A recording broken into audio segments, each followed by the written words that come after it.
Party ప్రభుత్వం police యంత్రాంగం తీవ్రంగా పనిచేసింది. అయినా ఒక్క అడుగు కూడా వెనక్కి వేయలేదు వైఎస్ఆర్ కాంగ్రెస్ పార్టీ కేడర్.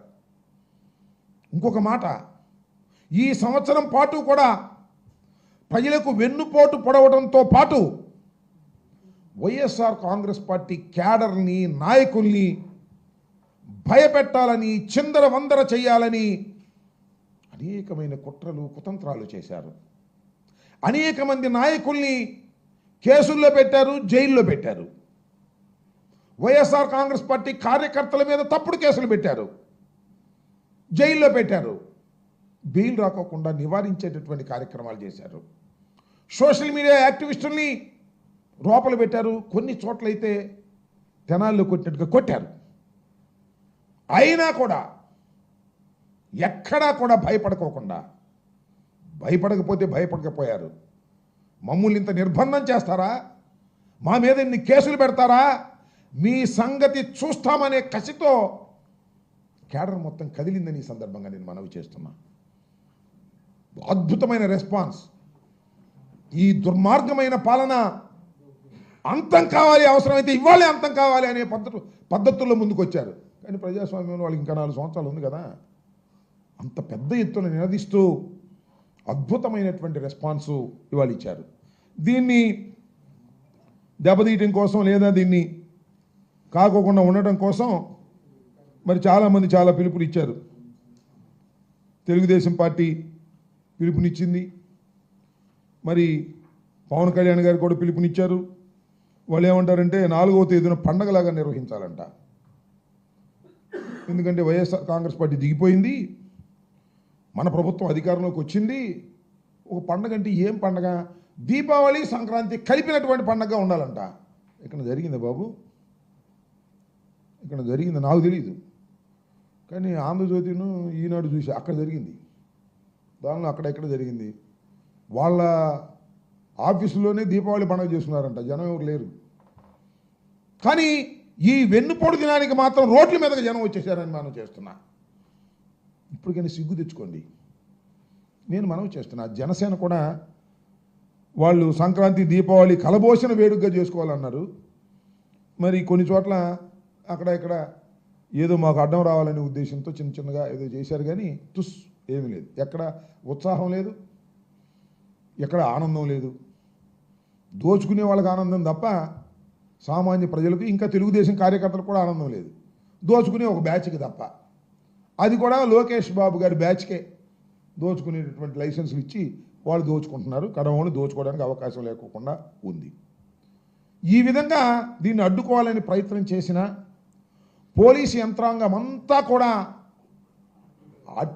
అడ్డుపడాలనేటువంటి ప్రయత్నం చేసినా కూడా ఎక్కడ లెక్క చేయకోకుండా జెండాను భుజాన వేసుకుని ప్లే కార్డ్స్ పట్టుకొని డౌన్ డౌన్ ఈ ప్రభుత్వం, డౌన్ డౌన్ చంద్రబాబు అంటూ నినదిస్తూ రోడ్ల మీదకి వచ్చారనే విషయాన్ని ఈ సందర్భంగా నేను గుర్తు చేస్తున్నాను. ఈ సందర్భంగా నేను చెప్పదలుచుకుంది ఏంటంటే, నారా చంద్రబాబు నాయుడు గారు ఇప్పటికైనా కాస్త ఆలోచన చేసుకోండి.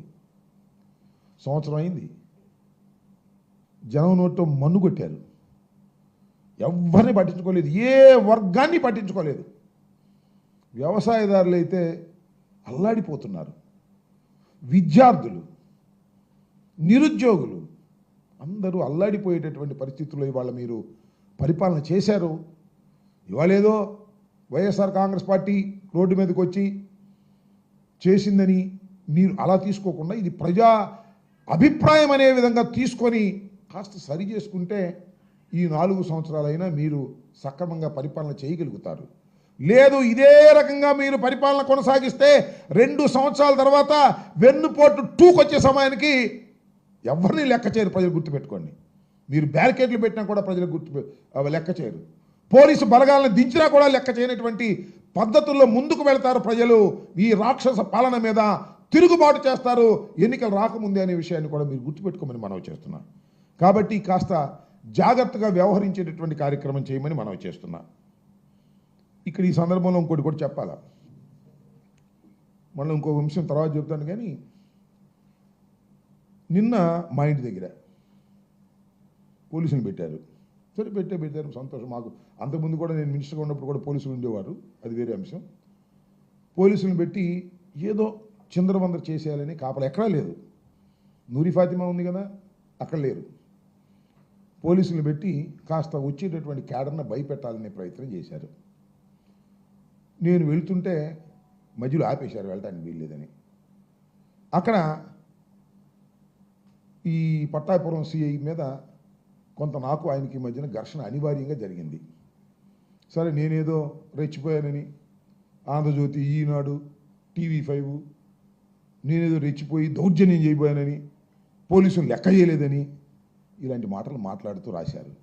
ఈనాడైతే దాని దుంపదగ, దాని స్టాండర్డ్స్ ఇటువరకు బాగుండేవి. ఎంత దౌర్భాగ్యమైనటువంటి స్టాండర్డ్స్కి వెళ్ళిపోయినాయంటే నిన్న ఫ్లాష్ న్యూస్ వేశారు ఈనాడులో. ఏంటో తెలుసు, అది గుంటూరు కలెక్టరేట్ వద్ద మాజీ మంత్రి అంబటి రాంబాబు దౌర్జన్యం. అంబటి రాంబాబు దౌర్జన్యం చేశారంట. చూశారుగా మీరు వీడియోస్. ప్రతినిధి బృందాన్ని మాత్రమే అనుమతిస్తామన్న పోలీసులతో అంబటి వాగ్వాదం. ప్రతినిధి బృందాన్ని మాత్రమే కలెక్టర్ గారి ఆఫీసులోకి ఎంట్రన్స్ ఇస్తాము, కడవాళ్ళు రానియము అంటే వాళ్ళతో దౌర్జన్యాన్ని దిగానంట.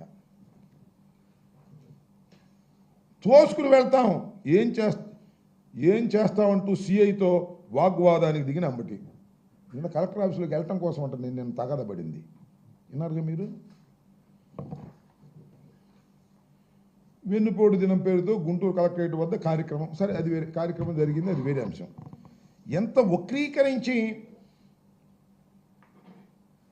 తోసుకెళ్తాం, ఆపుకోండి అంటూ అంబటి రాంబాబు దౌర్జన్యం.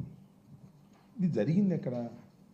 నా మీద ఎఫ్ఐఆర్ కూడా కట్టారు, అది వేరే విషయం. ఇది జరిగింది ఎక్కడ? నువ్వు రాసేది ఎక్కడ? పాప రామోజీరావు చచ్చిపోయాడు, దాంతోపాటు మీ విలువలు కాస్త కోస్త ఉన్నాయి కూడా చచ్చిపోయినాయి ఏంటి? నాకు అర్థం కాల. ఈనాడంటే ఇప్పుడో మా చిన్నప్పటి నుంచి ఉన్న ఇది కదా, ఇంత తప్పుడు రాతలు రాస్తారేంటి అంటున్నా.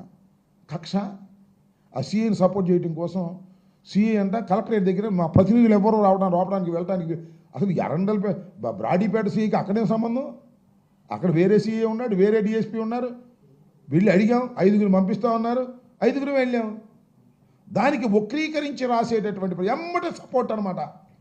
సిఐ గారికి ఎమ్మటే సపోర్టు, ఆ సిఐ గారికి ఏమో లోకేష్ సపోర్టు, ఆ లోకేష్కి ఏమో ఈయన సపోర్టు. ఆ TV5 కూడా అంతే. TV5, ABN నిన్న కుమ్మి పారేశారు. అంబటి రాంబాబు దౌర్జన్యం, పోలీసుల మీద డ్యామ్ డుమ్. ఈ దుంపదేగా నేను దౌర్జన్యం చేసే పరిస్థితిలో ఉన్నానా? వాళ్ళు దౌర్జన్యం చేసే పొద్దు నుంచి నా ఇంటి దగ్గర ఎవరన్నా వస్తే వాళ్ళ కీసు లాక్కోవటం, బళ్ళు తీసి అవతల పెట్టమంటాం, ఇలా బెదిరించే కార్యక్రమాలు చేశారు. మమ్మల్ని భయపెట్టాలనే కార్యక్రమాలు చేశారు. ఇది తప్పని నేను వ్యతిరేకపడ్డాను. వాగ్వాదం అన్నెసరీ అయినా సరే అనివార్యమైన పరిస్థితి రావడంతో గత్యంతరం లేని పరిస్థితుల్లో ఎక్కడది జేకేసీ కాలేజ్ దగ్గర, అది జేకేసీ TJPS కాలేజ్ దగ్గర బ్రిడ్జ్ ఎక్కే ముందు అక్కడ ఆపరేషన్ నన్ను. ఇక్కడ నుంచి వెళ్తుంటే వెళ్ళడానికి వెళ్ళేది అంటారు. కలెక్టరేట్కి వెళ్ళడానికి వెళ్ళేదా నేను?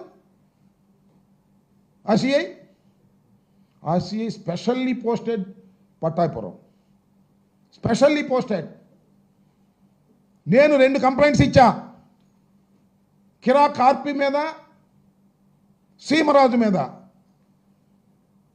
నెల దాటింది అనుకుంటా, రిజిస్టర్ చేయలే. నేను ఫోన్ చేశా 2 సార్లు, చేస్తాంలే, ఇది సమాధానం, చేస్తాంలే. నేను ఎక్స్ మినిస్టర్ని, I have given a complaint. ఆ కంప్లైంట్స్ నిజమా కాదా పక్కన పెట్టు. నేను 2 కంప్లైంట్స్ ఇచ్చి 2 సార్లు నేను ఫోన్ చేస్తే, ఏమండి సిఐ గారు చేస్తారంటే చేస్తాంలే అనే సమాధానం. ఒళ్ళు పొగరు. ఎందుకంటే లోకేష్ గారు ఏపించిన పోస్ట్ కదా, అందుకని ఒళ్ళు పొగరు, తల బిరుసు. Is a public servant. Public సర్వెంట్కి అంతా తల పొగరు ఉండకూడదు, కానీ ఉంటుంది. ఎందుకంటే లోకేష్ గారు ఏపించాడు కదా, లోకేష్ గారు బంధువు కదా, ఆయన బంధువు ఈనాడు, ఆయన సపోర్ట్ ఉంటుంది కదా, TV5 సపోర్ట్ ఉంటుంది కదా, ABN సపోర్ట్ ఉంటుంది కదా. ఈ అంబటి రాంబాబు రోజు మాట్లాడుతున్నాడు, లోకేష్ గురించి విమర్శిస్తాడు, చంద్రబాబుని విమర్శిస్తాడు. కాబట్టి ఇతన్ని సెకండ్ లాగా పెట్టాలని ప్రయత్నం చేస్తాను. ఎన్ని చూశానయో నేను, నాకు అర్థం కాలేదు. 89లో రాజకీయాల్లోకి వచ్చాను నేను. 2 సార్లు శాసనసభ్యుడిగా గెలిచా. రాజశేఖర రెడ్డి వెంట నడిచా. కాంగ్రెస్ పార్టీలో ఉన్నా. మళ్ళా జగన్మోహన్ రెడ్డి గారు పార్టీలోకి వచ్చా. రాజశేఖర రెడ్డి గారు మరణించిన తర్వాత ఎన్ని చూశానంటున్నా నేను. 70 సంవత్సరాలు వస్తున్నాయి. ఎన్నో రాజకీయాలు చూశాను. ఎందరినో పోలీసు అధికారులు చూశాను. మంచి మర్యాద కలిగినటువంటి వ్యక్తిని, లా అబైడింగ్ సిటిజన్ నేను. నన్ను ఇబ్బంది పెట్టాలని మీరు ప్రయత్నం చేస్తున్నారు. పెట్టుకొని చూస్తానని మనం చేస్తున్నా. కేసు రిజిస్టర్ చేశారండి. ఏం కేసు అది? ఎఫ్ఐఆర్ ఎక్కడ ఉందా? ఒక కేసు రిజిస్టర్ చేశారు నా మీద.